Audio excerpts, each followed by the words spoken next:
김재준 강사입니다. 오늘 국가직 국급시험 잘 보셨나요?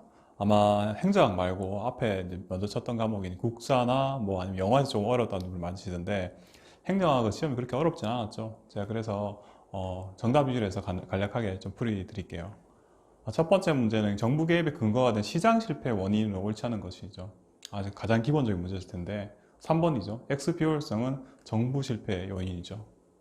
자, 두 번째 문제는 조직 목표의 기능에 대한 설명으로 옳지 않은 것은 있는데, 조직 목표라는 것으로 해서 과거에 이렇게 기출이 많이 되는 어떤 분야는 아니지만 우리가 조직 파트에 대해서 전반적으로 공부를 좀 하셨으면 대략적으로 고를 수는 있었을 거예요. 4번 보면 조직이 존재하는 정당성의 근거가 될 수 없다라고 되어 있죠. 하지만 그 조직의 목표가 바로 조직이 존재하는 이유이기도 하죠. 그렇기 때문에 4번이 틀린 거겠죠. 그래서 정답은 4번이고요. 자, 세 번째도 간단했죠. 결정과 계획 같은 핵심 기능만 수행한 조직을 중심에 두고요. 나머지는 독립된 별도로 조직을 떼내버리는 거죠. 뭐였죠, 이게? 네트워크 조직이죠. 뭐, 태스크포스나 뭐, 프로젝트, 그리고 뭐, 매트릭스 같은 거는 그 특정 조직 내부에서 이루어지는 것들이죠. 외부로 다 떼어나는 것들은 네트워크 조직에 해당하는 거죠. 자, 4번 문제도 과거 출제했던 다음 문제 유형인데, 행정부에 대한 외부 통제에 해당하는 것만은 고르면 했죠. 행정부. 행정부면 행정부, 그리고 입법부, 사법부 이렇게 있죠. 그래서 뭐 공식, 비공식 나누긴 하지만 일단 외부, 내부로만 나눴을 때 행정부, 내부에 해당을 다 빼면 되겠죠. 그래서 행정조직 빼면 되겠죠. 기업, 행정안전부 보이죠. 그리고 디귿, 기획재정부, 그리고 미음, 국무총리, 그죠. 그리고 중앙행정기관 장 수술하는 거. 그래서 기역, 디귿, 미음, 시읒을 빼버리면 되겠죠. 그래서 정답은 니은, 리을, 비읍, 이응 이렇게 되겠죠. 그래서 정답은 4번이죠. 자, 여기까지 아마 쉽게 푸셨을 거예요.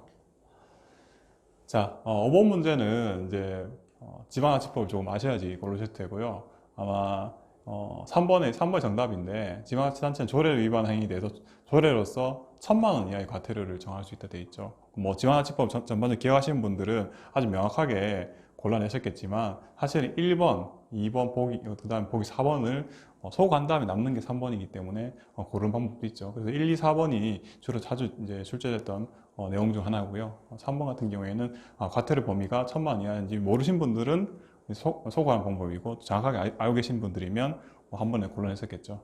이런 문제들이 사실은 지방자치법 전반에 대해서 법령을 별도로 좀 공부 좀 하셔야지 좀 자신 있게 좀 푸실 수 있겠죠. 자, 6번 문제가 제가 생각하기에는 이번 시험에서 가장 조금 고민을 좀 많이 했던 문제일 것 같아요. 왜냐하면 이제 근무성립 평정 과정상의 오류와 완화 방법에 대한 이제 문제를 물었거든요. 일반적으로 계속 나왔던 내용이고요. 근저효가 마찬가지, 연쇄효과, 그리고 관대학 경향, 우리가 다 과거 기출 문제 다 언급됐던 내용들이죠. 그런데 그 완화 방법에 대한 얘기는 조금은 좀 생소하셨을 것 같아요. 정답은 어떤 거냐면, 관대학 경향은 이런 강제 배분법이죠. 그죠? 평정 결과를 공개했을 때 관대학 경향을 완화할 수 있냐, 이게 대해서 약간 좀 논란이 있을 것 같아요. 왜냐하면 할 수 있다 돼 있거든. 할 수 있다. 그래서 사회과학에서 사실 제가 앞서 이제 이 국가에 대비해서 강의 드릴 때 뭐뭐 할 수 있다는 전반적으로 틀린 문장 아니라고 말씀드렸죠. 근데 다 할 수 있다 돼 있어. 그죠? 그래서 우리가 앞서 기출문 출제됐던 걸 고려해 보면 일반적으로는 강제배분법 통해서 딱 할 수 있다 정확히 출제됐던 적이 있죠. 그리고 관대학 경향 혹은 또 엄격학 경향은 또 강제배분법에 의해서 완화할 수 있는 방법이었죠. 해결할 수 있는 방법이었죠. 그래서 3번이고요. 3번은 할 수 있다 돼 있어서 조금은 고민 좀 하셨을 것 같아요. 자, 7번도 쉬운 게 나오죠. 과학적 관리론에 대해 나오죠. 그래서 조직 내 인간은 사회적 욕구가 아니죠. 경제적 유인에서 동기가 유발된다 전제한 건 존재했죠. 과학적 관리론에서는. 그래서 인간관계론에 대한 얘기죠. 여기 2번 사회적 욕구는. 그래서 정답은 2번이고요. 자, 또 뭐 계속 출제된 문제죠. 신공고 관리와 유거버넌스에 대한 설명 옳은 것은 했죠. 제가 표를 제 기본서에 가져왔는데 정답 1번 쉽게 나왔죠. 유거버넌스나 신공고 관리론이나 정부 역할은 둘 다 방향잡기죠. 방향잡기죠. 근데 두 번째부터 다 틀렸겠죠. 신공공 관리의 인식론적 기초는 공동체주의가 아니죠. 신자유주의, 신자유주의. 그리고 신공공 관리가 강조하는 관리 가치는 신뢰가 아니라 여기 보시면 결과죠. 그래서 이 신공 관리하고 유거버넌스가 주하는 주요 키워드를 바꿔놨죠, 딱. 그죠? 그래서, 그리고 마지막에 유거버넌스 관리기구는 시장은 신공공 관리해야 되는 내용이죠. 네트워크죠, 관리기구가. 그래서 다 이번에 예전에 출제를 워낙 많이 됐던 문제이기 때문에 아마 쉽게 푸셨을 거예요. 자, 9번째죠.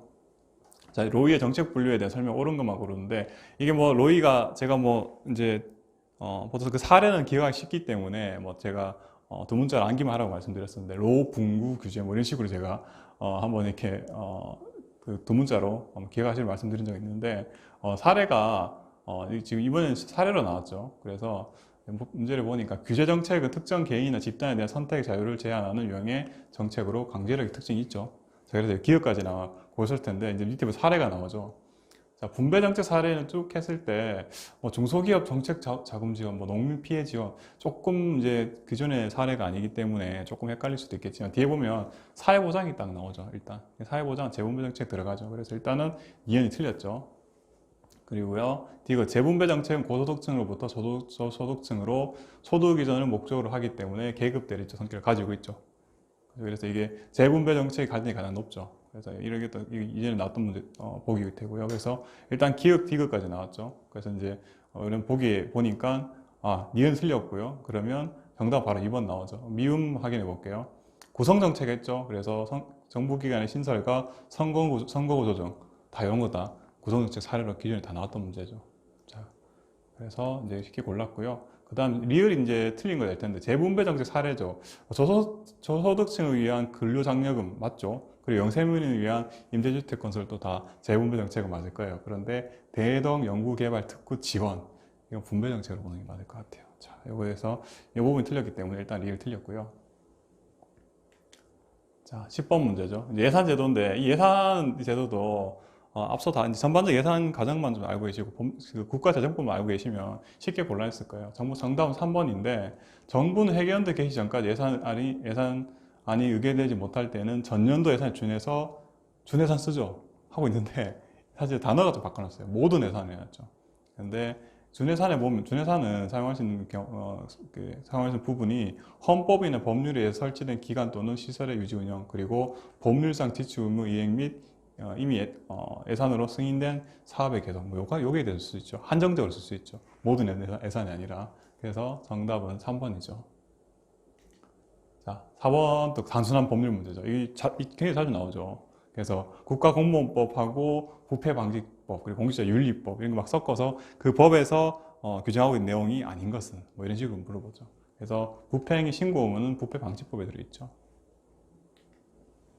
자, 또 예산 주기죠. 예산 문제는 아주 이 문제는 뭐냐면 예산 전반적인 주기에 대해서 잘 기억하고 있는지 아닌지 묻는 거였죠. 그래서 예산안 편성 단계는 예를 들면 2021년이죠. 2021년 기준은 내년도 예산안 편성 과정일 거고요. 그리고 올해 예산은 집행하고 있겠죠. 21년 예산. 그리고 작년에 쓴 거, 2020년에 쓴 거 뭐였겠죠? 결산하고 있겠죠. 이거 잘 알고 계셔야 되죠. 아주 예산 부분에 대해서 아주 기본적인 내용이죠. 그래서 이제 결산이죠. 그래서 감사원은 2021년도가 아니라 2020년도 예산에 대해서 결산하는 거죠. 작년에 쓴 거에 대해서 올해 결산하죠. 자, 그래서 4번이 쉽게 나오죠. 자, 추경은 정말 자주 나왔죠. 추경은 국가재정법에 이거 사유가 정확하게 세 가지가 돼 있고요. 그 다음에 네 번째 딱 나오죠. 그래서 추경 문제는 절대 틀리시면 안 되는 문제죠. 정답은 4번이죠.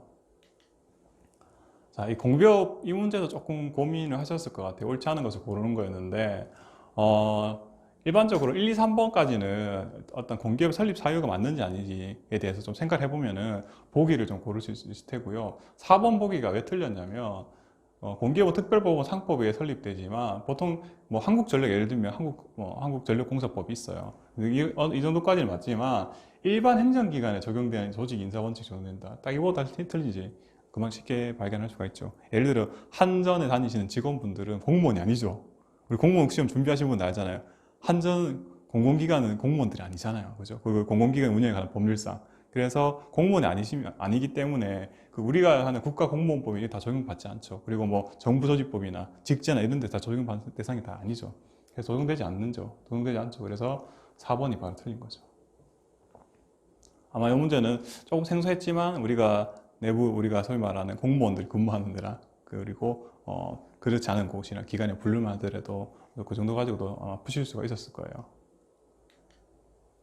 자, 15번 아주 간단히 풀렸죠. 저도 사실 밑에까지 읽어보지도 않았는데, 아담스의 공정성 이론에 따르면 공정하다고 인식되면 동기 유발 안 되죠. 불공정하다고 인식될 때 동기가 유발되는 거죠. 공정한 방향으로. 자, 그래서 정답은 1번이고요. 자, 16번 문제는 정책 평가와 관련해서 실험 결과의 외적 타당성에 저해한 요인을 옳지 않은 것에 대했죠. 제가 옆에 이제 노란색으로 표시해 놨고요.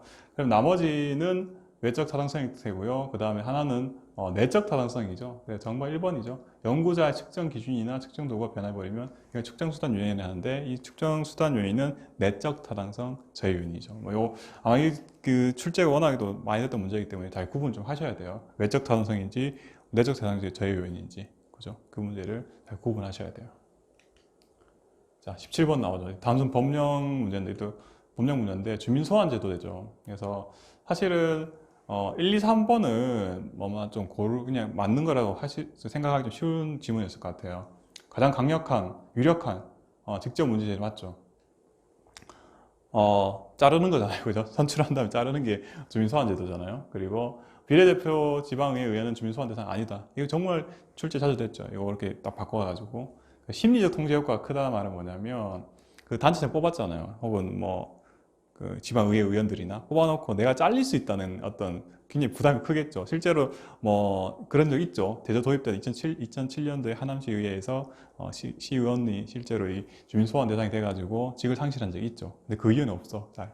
근데 심정은 큰 거죠. 아, 내가 선출된 다음에도 잘릴 수 있겠구나. 그래서 이 정도까지가 이 보기 지문의 의미고요. 4번은 단순 법령 문제죠. 군수죠. 시군에 대해서는 몇 명이냐면 100분의 10 이상이 아니라 100분의 15 이상의 섬을 받아서 청구해야 되는 거죠. 자, 주민 소환은 굉장히 강력한 수단이죠. 정말 강력한 수단이기 때문에 청구 요건은 굉장히 높아요. 인구수의 100분의 15면 굉장히 많겠죠. 그 인원을 다 이 사람 100분의 15 섬을 받아야지만이 청구를 할 수 있는 거죠. 자, 정답은 4번이고요.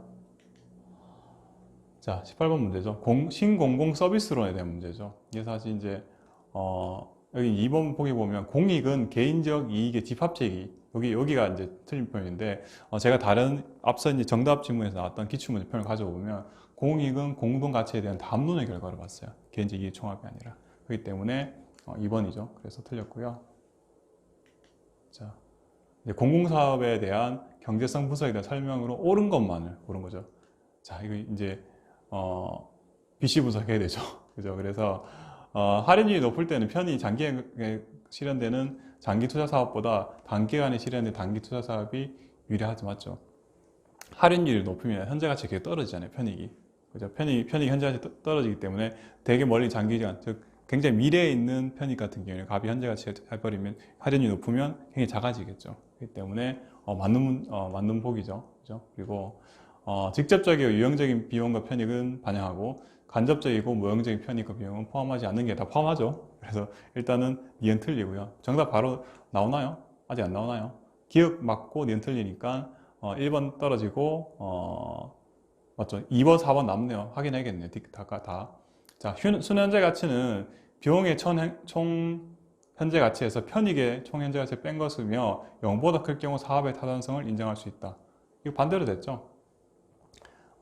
편익의 현재 가치에서 비용의 현재 가치 빼는 거죠. 그래야 0보다 크면 사업의 타당성이 있다고 인정할 수 있는 거죠. 그래서 이 위치가 다 바뀌어 버렸죠. 그래서 일단 디귿이 틀렸죠. 디귿 틀렸기 때문에 정답은 2번이 될 테고요. 이제 리얼까지 읽어볼게요. 내부 수익률은 할인율을 알지 못해도 사업평가 가능하도록 하는 분석 기법이다. 자, 내부 수익률이랑 자체가 할인율을 모르되 쓰는 방법이죠. 그래서 리얼은 맞는 보게 되는 거죠. 마지막 문제죠. 자, 마지막 문제는 공공봉사 동기 이론인데 출제에 자주 됐던 문장은 아니죠. 그런데 이 다른 거 차치하고 제가 여기 기존에 출제됐던 문장 하나 가져와 봤어요. 자, 공공봉사 동기 이론은 동기 유발 요인으로 금전적 물질적 보상보다는 지역 공동체나 국가, 인류를 위해 봉사하려는 이타심에 주목했다. 이렇게 과거에 이렇게 출제된 적이 있어요. 이 보기로 이런 형태로. 그렇기 때문에 금전적 물질적인 보상이 아니구나. 그렇기 때문에 4번을 보니까 페리어 와이즈는 제도적 차원, 금정적 차원, 감성적 차원을 제시했댔는데 딱 틀려버리죠. 그래서 여기 정확하게 내용을 모르시더라도 출제되었던 문장만 알고 계셨더라도 곤란할 수는 있었을 거예요. 그래서 이 세 가지가 아니라 합리적, 규범적, 정석천을 제시했죠. 그리고 사실 내용을 1, 2, 3을 읽어보면 이 금전적인 내용이 안 들어있어요. 금전적인 말고 특히 이제 보기 2번 보시면 정책에 대한 호감, 뭐 공공에 대한 봉사, 동정심 이런 것들이죠. 그렇기 때문에 사실 뭐 다른 보기하고 4번이 좀 상충되는 경향이 있죠. 그래서 행정학 푸실 때 이게 조금 생소한 문제가 나오더라도 다른 보기하고의 어떤 차이점에 좀 집중해서 보시더라도 문제를 풀 수가 있는 거죠. 자, 제가 전반적인 이제 간략하게 풀이 드렸고요. 총평을 조금 드리면 한 90점 이상 받으셔야 될 것 같아요. 90에서 95점, 90점 이상이죠. 90점 이상 받으셔야 합격할 수 있는 점수 될 것 같고요. 아마 행정 말고 앞에 이제 국어나 뭐 영어, 국사가 조금 어렵다고 제가 이제 카페 보는 내용이 나왔던데 그쪽에서 좀 시간을 관리 좀 잘 하셔서 행정학 푸실 때 어느 정도의 시간 확보하셨으면 좀 점수 잘 받으실 거고 앞에서 시험 이제 다른 과목 때문에 시간 너무 촉박하게 푸신 분이면 문제 그렇게 어렵지 않은데도 조금 점수를 잘 못 받는 경우가 있죠. 하실 때 뭐 지방직 시험 남았으니까 지방 준비하시면서 뭐 행정 과목뿐만 아니라 시험 이제 전체 5과목이죠. 5과목 전반에 걸쳐서 어떻게 시간 관리 잘 하시는지 좀 고민이 좀 필요한 것 같죠. 그리고 이 문제 말고 제가 과거 기출문제 500문제에 대해서는 간단하게 이제 해설 달아서 제 카페에 올려놨으니까 필요하신 분들은 좀 활용하시고요. 지금 제가 드렸던 이 자료도 이제 설명드렸던 이번 시험 문제도 제가 해설 달아서 조만간 올릴 테니까 필요하신 분들 공부하시면 되겠죠. 네, 강의 드린다. 수고하셨습니다.